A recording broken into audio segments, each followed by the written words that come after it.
একটা খবর ফলাও করে, একটা খবর না, দুটো খবর ফলাও করে কালকে গণমাধ্যমে ছিল। সেটা হচ্ছে ১ নাম্বার ১০০ গাড়িবহর নিয়ে সার্জিস হচ্ছে তার পঞ্চগড়ে গিয়েছে তার জন্মস্থান সেখানে, এবং সেখান থেকে তার নির্বাচন করার কথা।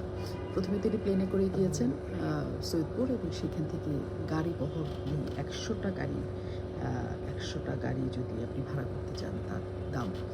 সেই গাড়িতে করে কি যারা এসছে তারা নিশ্চয়ই ভালোবাসা নিয়ে এসছে, যদি ধরে থাকি তারপরও যে মানুষগুলো এসছে, যে গাড়িগুলো এসছে সেটার একটা খরচ।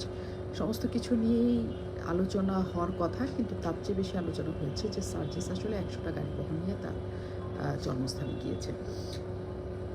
এটা কেন এত আলোচনায়? কারণ হচ্ছে অন্য নেতারা সাধারণত এটা নিজের গ্রামে গেলে করেন না, নিজের নির্বাচনী এলাকায় গেলে করেন না, নির্বাচন খুব কাছে আসলে সেই সময়েও করেন না, কারণ এটা নিয়ে আসলে আলোচনা হয়, নানা ধরনের বিতর্ক তৈরি হয়, তারা বিতর্ক এড়াতে চান। এমন না যে তাদের টাকা পয়সা নেয়, এমন না যে তারা টাকা পয়সা খরচ করতে চান, এরকম কিছু বিতর্ক এড়াতে চান। কারণ এই দেশের মানুষ আসলে খুবই তো মানে দরিদ্র মানুষ, বড়লোক মানুষ আছে, ধনী মানুষ আছে, অনেক ধনী মানুষ আছে, কিন্তু সেই সংখ্যাটা আসলে কম।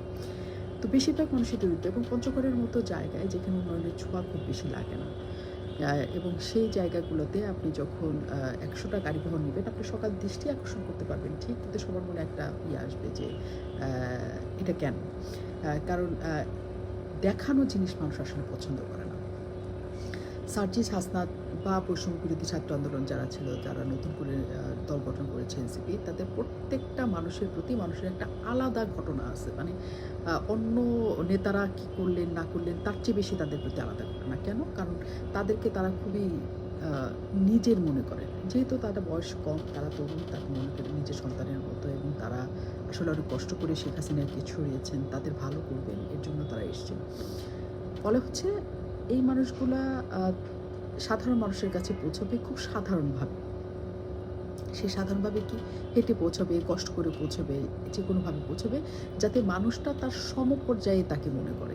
একটা ১০০টা গাড়ি বহন নিয়ে যাওয়া একজন মানুষের প্রতি মানুষের আসলে খুব বেশি সহানুভূতি কাজ করে না, বা আপন বোধটা দেয় না। আপনি যদি খুব ধনী মানুষ দেখেন আপনার চেয়ে অনেক বড় ধনী, তাহলে সেই মানুষটাকে আপনি কিন্তু সেই মানুষটার সাথে দূরত্ব বজায় রেখে চলবেন। কারণ আপনি মনে করবেন যে আপনার স্ট্যাটাসের সাথে তার যাবে না, বা সে হয়তো অনেক বড় জায়গায় চলে গেছে, তার পক্ষে পৌঁছানো আপনার পক্ষে সম্ভব না।